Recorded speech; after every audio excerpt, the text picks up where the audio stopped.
যেমন ব্যাংকের যেমন সর্দি কাশি নাই, হকারেরও সর্দি কাশি নাই, সেম। এটা আমরা তো বন্ধ রাখি না, আমাদেরকে বন্ধ করে দিছে। এটা এই যে মার্কেট কর্তৃপক্ষ যারা, ওনারা বন্ধ করে দিচ্ছে। ওনাদের মার্কেটের সমস্যা, আমাদের এখানে দোকান খোলা থাকলে গাড়ি ঢুকে না, এটা হয় সেটা হয়।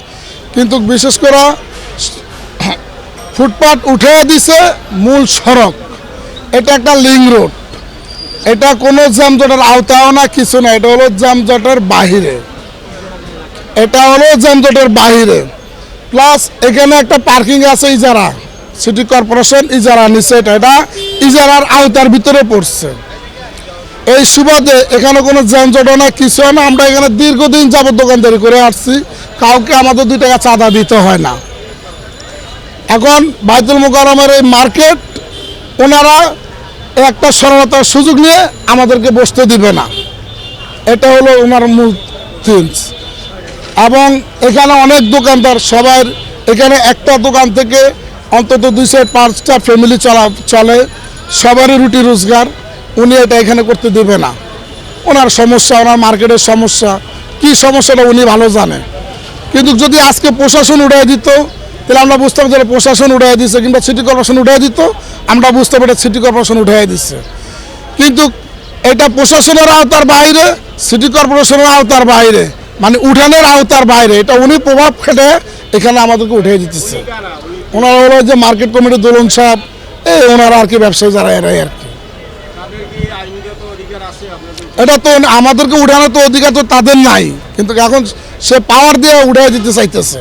ডিএমপি কমিশনার যেগুলা উঠাইতেছে, যেটা সিটির যানজট, যেটা সেটা যেমন আপনার যে মূল সড়ক যেটা, এটা যানজট, এটা ডিএমপি কমিশনার এগুলো উঠাই দিচ্ছে। কিন্তু এটা যানজটের বাহিরে, এটা হলো একটা লিং রোড, ছোট একটা লিং রোড, এটা কোনো হাঁটার রোড, এটা কোনো যানজট কখনো এটা হয় নাই, কেউ বলতে পারবো না যে এটা যানজট হয়েছে।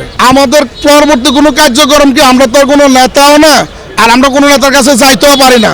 আমরা ফুটের হকার, এখন বন্ধ করে দিছে, দেখি এটা কতক্ষণ যায়, আমরা তো করবো না। এরা আমাদেরকে বন্ধ রাখতে বলছে, আমরা সম্মান রাখছি, বন্ধ রাখছি। ওনারা দেখি কি করে, আমরা আবার খুলবো, আমরা হয়তো কালকে খুলবো, আজকেও খুলবো।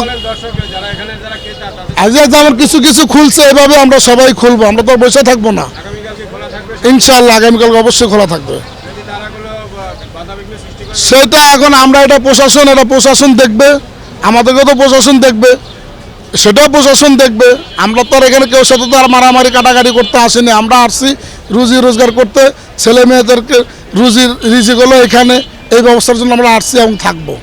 এই লিং রোডের ভিতরে অন্তত 250-300 মানুষ ব্যবসা করতেছে সর্বনিম্ন।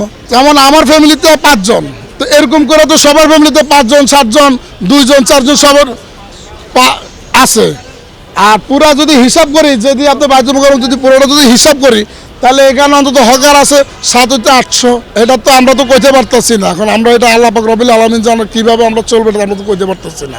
আমরা তো এখন নিরুপায়। এখন যদি সরকার যদি আমাদের দিকে তাকায়, যে আমাদের ব্যবস্থা করে দিব, আলহামদুলিল্লাহ। আমাদের দাবি হলো সরকারের কাছে, সরকার যেন আমাদের রিজিক ব্যবস্থা করে দেয়, যেন আমাদের পুনর্বাসনের ব্যবস্থা করে দেয়। এটা দেশ স্বাধীনের পর থেকেই কিন্তু হকার উচ্ছেদ হয়েছে, হকার বসছে, হকার আইসে গেছে। এই স্বাধীনের পরে যত গভর্নমেন্ট আছে, সব গভর্নমেন্টের আমলে হকাররা উঠাই দিছে, আবার সব গভর্নমেন্টের আমলে হকার আবার বসছে। এইটাই, যেমন ব্যাংকের যেমন সর্দি কাশি নাই, হকারেরও সর্দি কাশি নাই, সেম। ইনশাল্লাহ আমরা অবশ্যই বসবো, আমরা দোকান খুলবো।